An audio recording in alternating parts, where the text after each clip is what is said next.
Hey everybody, and welcome to the Deep Dive. Today we're going to be looking at something that I think you'll find pretty interesting. Yeah. It's about how we try to get our way, how we Yeah. try to persuade people. So we're looking at this study hmm from way back in 1994. It was published in the Journal of Social Psychology Wow. by Herman Aginis and his colleagues. Did a Guinness like the beer? Yeah, exactly. Aginis liked the beer. Okay. And they were looking at whether people kind of have a favorite style of persuasion, like a go-to move, even when they're in totally different situations. Yeah, like do we all have like a secret persuasion playbook or something? Totally. Okay. So think about it. Imagine you need to convince someone of something. Mm-hmm. Like maybe you want your roommate to do their dishes. Oh, I know that one. Or you want your boss to green light a project, right? Yeah. What's your first instinct? Do you go straight for the logical argument? Right. Or lay on the charm? Yeah. Maybe get a little assertive. This study tried to figure out if there's a pattern to how people choose their tactics. So it's not just what tactics people use. Right. It's what tactics they think other people will use. Yeah. Because that shapes how we react. Okay, so how did they go about testing this? Did they wire people up to lie detectors or something? Nothing quite that dramatic, but they had 154 college students. All right. And they gave them all these scenarios, these little stories where one person needs to convince another person of something. Okay. And they had to predict which tactic that person would use to try to persuade them. That makes sense. Yeah. So what were the tactics? What were they looking at? So they focused on 4: rationality, ingratiation, assertiveness, and exchange. Okay, so break those down for me a little bit. What do those look like in action? Okay, so rationality, that's all about logic, right? Sure. If you help me finish this report, then we can both leave early. Makes sense. Then there's ingratiation. That's Yeah. being super friendly, maybe throwing in some compliments, putting someone in a good mood before you ask them for something. Right. Butter them up. Exactly. Then assertiveness is, being direct, kind of like that just do it vibe. Gotcha. And then lastly, we have exchange. You offer something in return for their cooperation. The classic give and take. Yeah, exactly. I'll do your laundry for a week if you cover my shift this weekend. Ooh, good deal. Right. Okay, so they had to guess which of these tactics the person in this story would use. Yep. Was it just a total mixed bag, or was there a clear favorite? Well, that's where it gets interesting because across all the different scenarios, Okay. the students consistently ranked rationality as the most likely tactic. Really? Yeah. Ingratiation came second, then exchange, and then lastly, assertiveness. So you're telling me that people assumed everyone would go for the logical approach almost every time? Yeah, pretty much. Hmm. Which suggests that there might be something deeper going on here.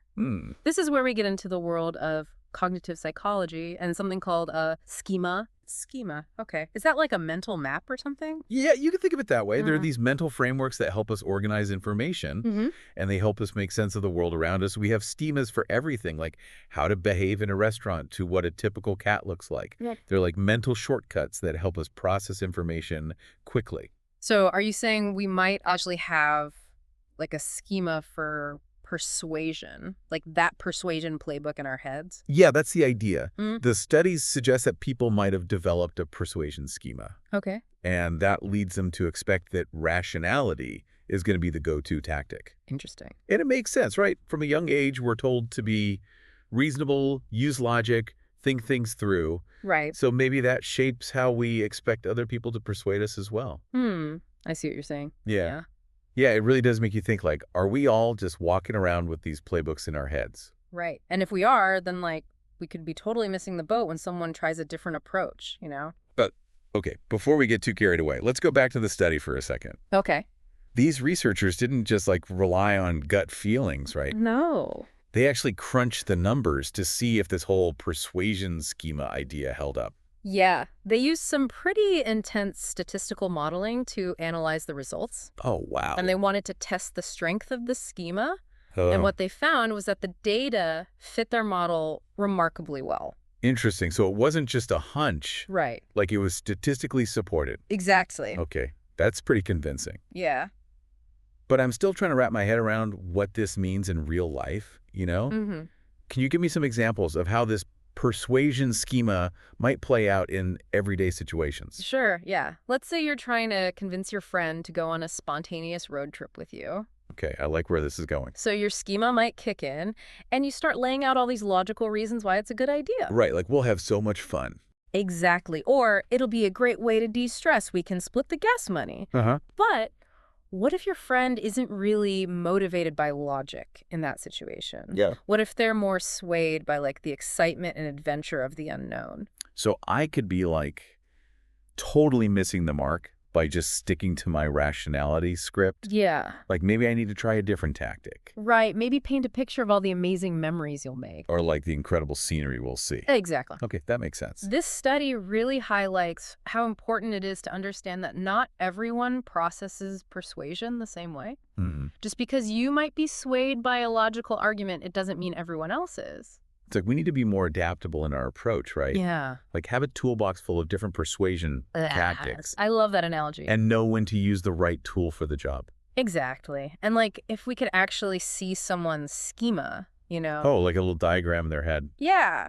Like see their preferred tactics, their go-to moves. That would make things so much easier. Right. We could just tailor our approach perfectly. We could literally map out the best way to convince someone of something. Yeah. But unfortunately, we can't see inside people's minds, at least not yet. Not yet. But even without X-ray vision, Right. we can still become more attuned to the subtle cues that people give off when they're trying to persuade us. So pay attention to their words, their body language, their overall approach. Exactly. And like we mentioned earlier, cultural factors can play a big role too. Right, because what might be considered persuasive in one culture could be seen as like totally inappropriate in another. Totally. Like in some cultures, being very direct might be seen as a sign of honesty and respect. Mm-hmm. And in others, it could be seen as rude or aggressive. Right, context is key. Definitely. We need to be mindful of the individual, Yeah. their background, the specific situation. Wow, this has given me a whole new perspective on how I interact with people. Yeah. You know, it's making me realize that persuasion isn't about some like magic formula or manipulation. Right.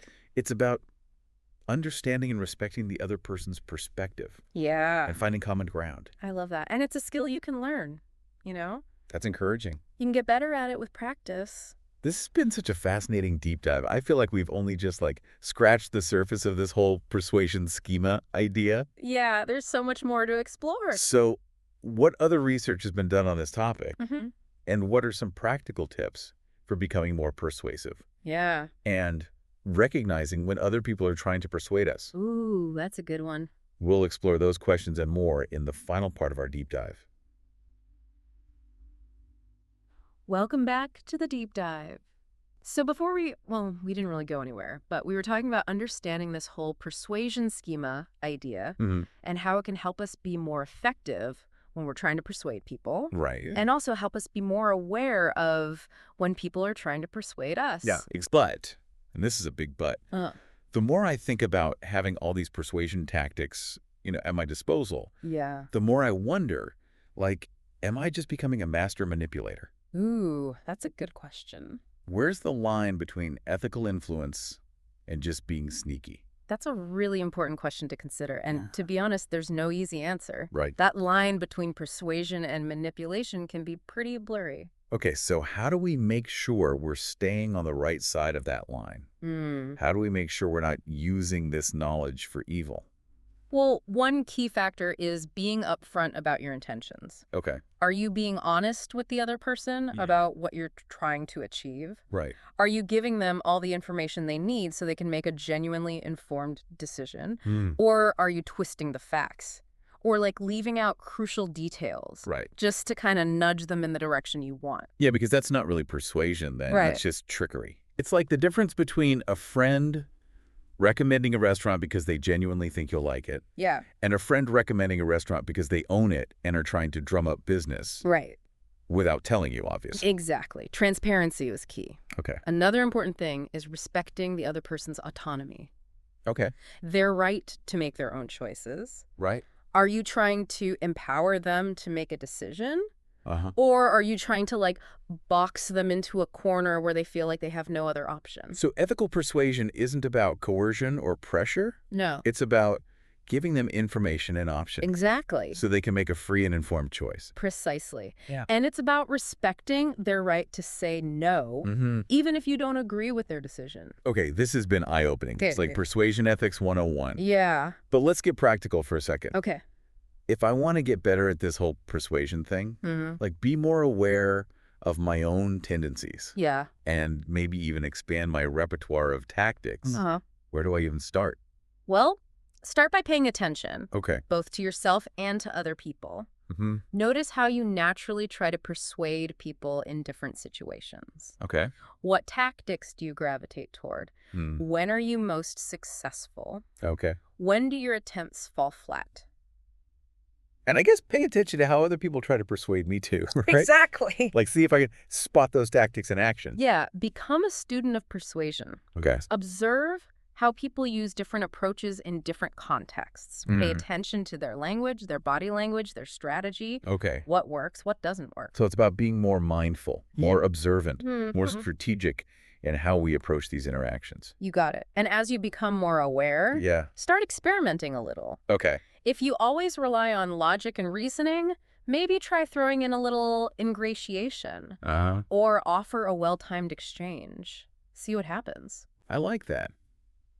It's like we're all scientists conducting little persuasion experiments in our daily lives. Exactly. The world of persuasion is complex and fascinating. It really is. And remember, at the end of the day, persuasion is about connection.